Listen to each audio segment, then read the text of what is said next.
Iceland is on fire with earthquake swarms, volcanic eruptions, and lava fountains spewing hundreds of meters into the air. This tiny country is experiencing volcanic activity on a staggering scale. It isn't the first time, and it certainly won't be the last. This is the awakening of a 1,000-year cycle. A rhythm that last transformed the landscape when Vikings walked these shores, and this is no blip on the radar. It's a geological marathon. The activity we're seeing today could last for 200 to 400 years, but this time will be different. This isn't the Viking era.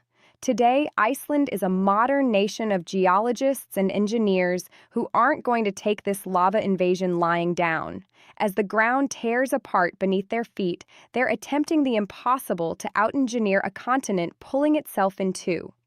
So, can a modern society survive 4 centuries of fiery chaos? We're going to find out. I'm Zinnia, and you're watching The Explorer Now. Join me as we explore the youngest land on the planet, delving into the ancient cycles responsible for carving out this mythical anomaly of fire and ice. Geological patterns that have left Iceland facing the ultimate test, survival. Iceland is unique. Not only is fermented shark considered a delicacy, but geologically, there's nowhere quite like it. It sits astride the Mid-Atlantic Ridge, a divergent boundary where the North American and Eurasian plates pull apart at a rate of around 2 centimeters a year. That's roughly, by the way, the same speed your fingernails grow. As the plates separate, magma rises to fill the gaps, cools into basalt, and forms new crust. And I know what you're thinking. There's nothing particularly unusual about that.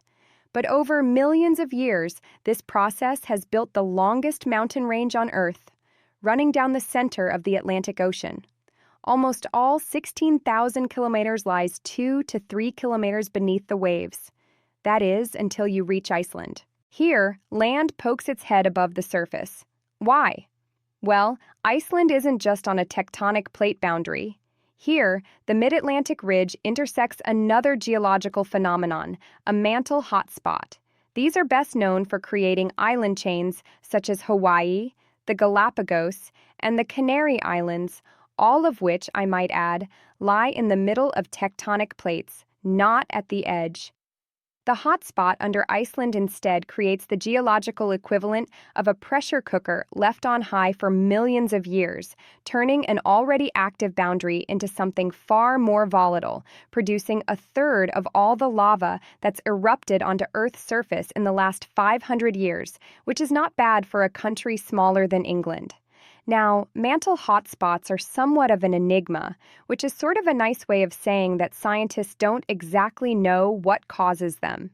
Actually, let me know in the comments below if you'd like to see a video on that another time.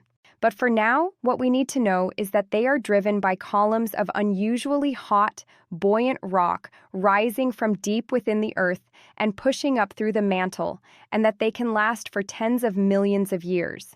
Now, the important thing to note here is that these hotspots can raise mantle temperatures by as much as 200 degrees C, and in doing so, the drop in pressure causes hot solid rock to melt into magma.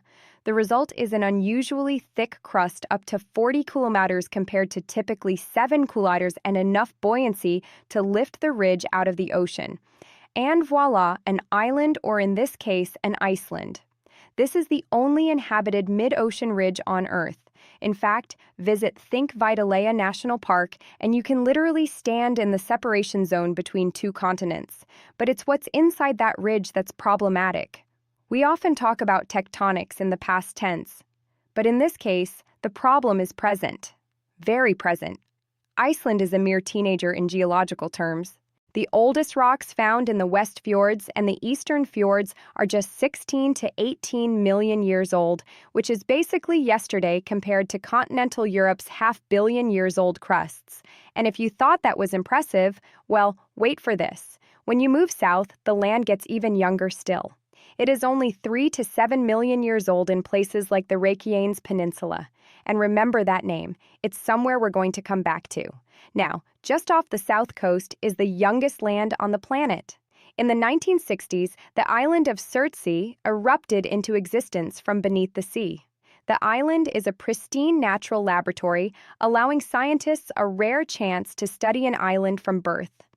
Really, because it began as sterile lava with a known birthday, if you like, and has remained free of human interference thanks to strict protections. Researchers can trace exactly how life builds an ecosystem step by step, giving us an insight into processes analogies to the spreading of life on early Earth.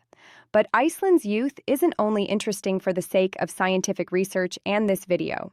It's dangerous because young land means fresh lava and lots of it. There are around 30 volcanic systems active across the island, and over 100 volcanoes have erupted in the last 10,000 years. I say around 30 because nature doesn't draw neat boundaries. It would be very helpful if it did. Some systems here have obvious central volcanoes, others are long networks of underground fissures, and many are a combination of both slipping in and out of activity over centuries. So depending on the geological criteria used to define active, the number sits somewhere between 28 and 33. And thanks to lying on such a rare tectonic sweet spot, Iceland produces almost every major style of volcanic behavior on the planet. From flood basalts that spread lava in vast sheets, gently built shield volcanoes, ground-splitting fissure eruptions, explosive composite volcanoes, sticky rhyolite domes, and even huge ash flow calderas. Nowhere else puts this entire volcanic toolkit on display quite like Iceland. In fact, the country's image as a land of fire has become central to its identity and its economy. But it also hides a hard geographic reality. For all its beauty, the interior of the country is a vast, high-freezing desert. Often compared to the surface of the moon, its harsh conditions leave it largely uninhabited. Instead, nearly everyone lives around the coast, especially the southwest corner. The Gulf Stream keeps this part of the country relatively balmy. Winter temperatures rarely drop below 5 degrees C, leaving harbors ice-free year-round. Combine that with rich cod-talk seas, and why wouldn't you want to stay here? Over time, small settlements grew into towns and cities, pulling in even more people. I really can't state enough that this area is the nerve center of the nation. 80% of the population lives within an hour's drive of Reykjavik. Icelanders have cleverly leveraged the country's geological activity here to their advantage, too. Over 85% of homes are heated by geothermal water, underpinning Iceland's position as a green energy leader.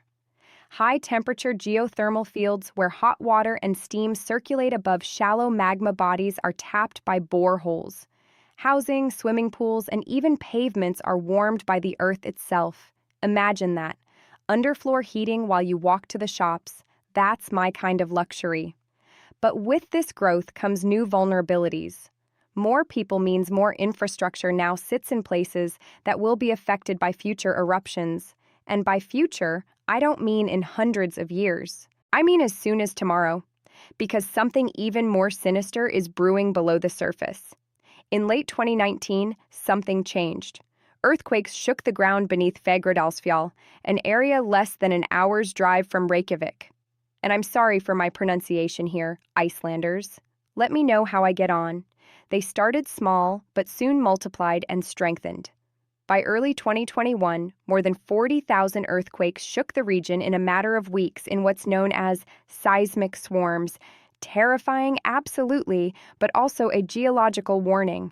Something was going on just a few kilometers below the surface. Seismic swarms can be caused by magma forcing its way up through cracks in Earth's crust in what's known as an intrusion. Rock fractures, magma floods in, pressure builds, and it's often only a matter of time until it reaches the surface. In March 2021, the ground finally gave way, and a fissure ripped open in Fagradalsfjall. A surreal, glowing curtain of lava, 180 meters long, fountained into the air before flowing into a sheltered valley. It was the first eruption on the Reykjanes Peninsula in 8 centuries. I said I'd come back to this place, and it went on for nearly 6 months before suddenly stopping. But that was not a return to dormancy. That was just the start. Further eruptions followed in 2022 and again in 2023. Then the activity began to migrate, shifting a few kilometers southwest to Svartsengi along the Sundhnúksgígar. It was closing in fast. On the 10th of November 2023, the decision was taken to evacuate the town of Grindavik, home to 3,700 people. The telltale seismic swarm showed that a major magma intrusion was propagating beneath the town. Days after the evacuation, fissures opened, destroying homes and damaging infrastructure. It was described as Iceland's most severe natural disaster in 51 years, and Grindavik remains largely uninhabited today. For geologists, this was the final confirmation needed that a long, quiet volcanic system had awoken, the starting pistol for a centuries-long eruptive cycle. But how do they know this is only the beginning? By bringing Viking sagas into the satellite age. This, my friends, has happened before. When you think of what Icelanders have to deal with on a daily basis, i.e. actual lava, it makes me realize I've got it pretty easy here in my very boring village in the UK.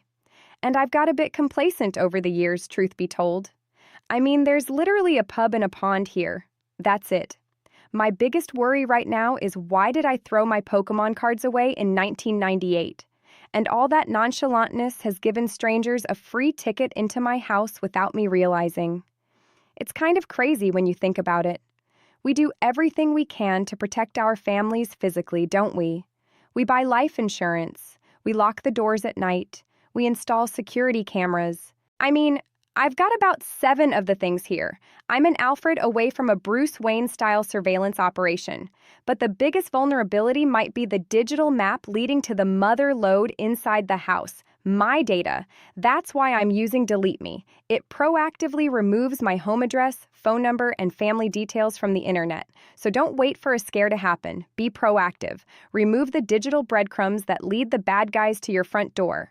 Let's head back to the video. The Norse Vikings first settled in Iceland in 874 AD, and lucky for us in this instance, were impeccable record keepers. Their annals and sagas describe fire coming out of the sea and darkness during daytime in Reykjanes area between 1210 and 1240. During this period, now often referred to as the Reykjanes fires, the peninsula was gripped by repeated fissure eruptions. Widespread environmental destruction led to devastating effects on livestock and farming, pushing the medieval communities here to the very edge of survival. 8 centuries later, what was once recorded as folklore have become a critical guide for modern science and potentially survival. Beneath soil and lake sediment in volcanic regions are layers of volcanic ash. When analyzed, these tiny shards of essentially glass carry a chemical fingerprint with a precise mix of silica, iron, magnesium, calcium, and sodium. Now, crucially, these fingerprints vary from one volcanic system to the next. When paired with radiocarbon dating of the sediments above and below the ash layers, as well as observations from old lava flows, the timing and sequence of historical eruptions can be pieced back together. In March 2020, Kristján Sæmundsson from the Icelandic Geosurvey and his colleagues published evidence of at least 3 major rifting and eruptive episodes over the last 4,000 years, each lasting a few hundred years and spaced roughly 800 to 1,000 years apart. Now, to be honest, this would have been quite good to know before Iceland set up the majority of its economy, infrastructure, and housing in this area. But even so, what on earth was causing them? The timing of all these cycles comes back to that uniquely Icelandic geological boiling pot that we talked about at the start. Yes, Iceland as a nation sits on the mid-Atlantic ridge, but the Reykjanes Peninsula in particular sits directly astride. There is no single centralized volcano here. The plate boundary itself is the volcano. As the North American and Eurasian plates slowly pull apart, lateral strain builds within the crust. It stretches and over time fractures. This creates underground networks of fissures that are invisible to us at the surface. As magma rises from below, it intrudes into any nook and cranny it can find. At first, it stalls at depth, not erupting, but building pressure. For centuries, this process unfolds quietly, steadily, relentlessly. The apparent calm above ground is deceptive. Eventually, the combined force of plate motion and magma pressure just becomes too much, and the crust gives way. Existing fractures are forced open. New ones tear through rock, and magma surges sideways for kilometers at a time through networks of thin underground dikes, triggering these seismic swarms that signal what comes next. When those intrusions finally break the surface, long fissures open and eruptions ignite along the rift. Each eruption releases some of the accumulated stress, and the rift switches on and off over decades until centuries of tension are relieved. Then the system quietens, and the cycle simply resets. And terrifyingly, the most recent seismic swarms and eruptions fit the expected cycles uncannily well. This activity is right on schedule. But when this cycle last played out, it was medieval communities who were pushed to the brink. What can modern Icelanders really do in the face of a cycle that cannot be stopped? Well, they're going head-to-head with the lava. Obviously, modern GPS and interferometric synthetic aperture radar, or INSAR, from satellites show that before eruptions, the land inflates as magma accumulates. In 2021, some areas rose by tens of centimeters before subsiding again. Taken together with thousands of small earthquakes, magma pathways can be mapped in real time. This allows geophysicists to estimate the volume of magma involved, as well as the depth and shape of the reservoirs. And all of this gave Iceland time to plan. Well, as much planning as you can do when it comes to huge impending lava flows. When seismic activity first returned to the Reykjanes Peninsula, Iceland's Department of Civil Protection and Emergency Management recognized its significance. To prepare for the looming period of increased volcanism, they established the Infrastructure Protection Group, which feels like it sort of needs its own Avengers-style superhero fanfare, doesn't it? The IPG does pretty much what it says on the tin. This crack team of engineers, scientists, and emergency planners work to protect people and critical infrastructure from lava. As the 2021 eruptions near Fagradalsfjall unfolded, lava eventually spilled beyond shelter valleys and began creeping towards roads. The Department of Civil Protection made a pivotal decision. They would try and hold it back. With no recent precedent to draw from, this response became a real-time field experiment in lava flow engineering, and the first challenge was deceptively simple: where to put a barrier. And that's where engineers like Horn come in. With a background in hydrology and hydrodynamics, Horn's expertise was in modeling floods and river ice, both slow and fast-moving destructive flows shaped by gravity and terrain. Yeah, those fundamental principles, it turned out, could be applied to lava. By using flood simulation software originally designed by the U.S. Navy, she was able to quickly predict with remarkable accuracy where molten rock was most likely to go next. Teams rushed to build the first experimental barriers using whatever they could find in situ. Literally anything: mud, gravel, soil from past eruptions. Crews worked around the clock, and they were close enough to feel the burn from the encroaching lava. This is serious stuff. Now, the aim here was not to stop the lava outright, but to delay it, restrict it, and essentially buy time. These early tests show that this approach could actually work. But they also revealed some critical lessons. Firstly, lava type matters, and it matters a lot.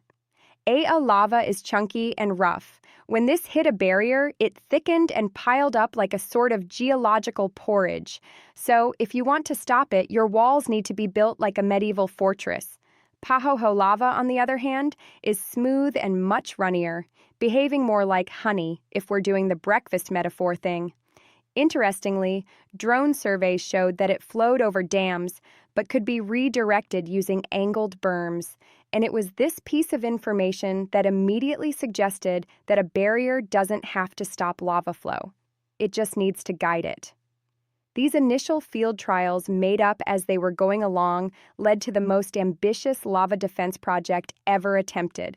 And as volcanic activity shifted further west, closer to towns, the lessons became more critical. Multi-kilometer barriers up to 24 meter high have now been built across the Reykjanes Peninsula. Such is the scale of them that 2 new quarries have been opened to provide enough material. The new barriers are built with compacted basalt gravel to resist heat and pressure, and they're armored with boulders and stabilized to prevent erosion and collapse. They're carefully shaped too, based on lava modeling to steer lava away from towns, key roads, and crucially, the Svartsengi geothermal power station. Of course, there are gaps in these barriers too. Strategic openings for roads, precast concrete bridges for pipelines, and emergency access, but each one also comes with pre-positioned earthworks in place so they can be sealed within hours if necessary. And trust me, it's been necessary. Behind the scenes, the IPG works in constant coordination with the Department of Civil Protection and Emergency Management and universities. For engineers like Horn, being on call is the new normal. As seismic swarms propagate, she can have as little as 15 minutes warning before lava reaches the surface. In that time, she has to rush to her office, be there to receive the first data, which she uses to model the flow, and then she has to tell the team on the ground which gaps to close off. After the immediate threat is over, so follows more modeling, more barriers, and more refinement, and so on, again and again, again. But the good news is, so far, these models have been incredibly accurate. Each time Horn and her team have built new barriers or increased the height of current ones, they very quickly be needed. But that job does come with tough decisions. They can't save everything. In late 2024, lava overran the car park of the famous Blue Lagoon spa. This wasn't a failure of defenses, but a reminder of priorities. Newly installed barriers were designed to protect the power station and the spa buildings. And the car parks, well, those were sacrificed. Repeat cars for Grindavik. However, the limits are laid bare. No barrier on Earth can protect a town from fissures that open directly beneath the streets. Beyond this system of physical defenses, scientists and authorities are looking at how else they can prepare for a circa 200-year eruptive period. Plans include everything from relocating electricity mass and burying pipelines deeper within bedrock. Major road networks are being redesigned to allow for rapid rerouting, and AI is being drafted in to further improve forecasting. Civil protection agencies around the world are closely watching this all unfold. This is the first time a modern nation has tried to engineer its way through an ongoing volcanic crisis. If it works, this will become the blueprint for a new form of geological urban defense, one that fights against the slow, relentless forces of Earth itself. Iceland truly is the ultimate land of fire, and it's as captivating as it is deadly. And that really isn't likely to change anytime soon. As the latest cycle of the Reykjanes fires takes hold, Iceland will once again brace itself, and the world will watch the latest round of humans versus nature. Whatever the outcome this time around, the feeling is that at some point something will have to give. And for the sake of the people of Iceland and beyond, all we can do is hope it's not them. Just before I leave you, I'd love your feedback on the pronunciation of some of these words because, oh wow, were these ones tricky. I committed. I tried really hard. I think it went okay. If you got this far in the video and we did a good job, leave us an Iceland flag in the comment to let us know. And if you're from Iceland, wouldn't that be amazing? I'd love to know your feedback. Thanks, and I'll see you in the next one.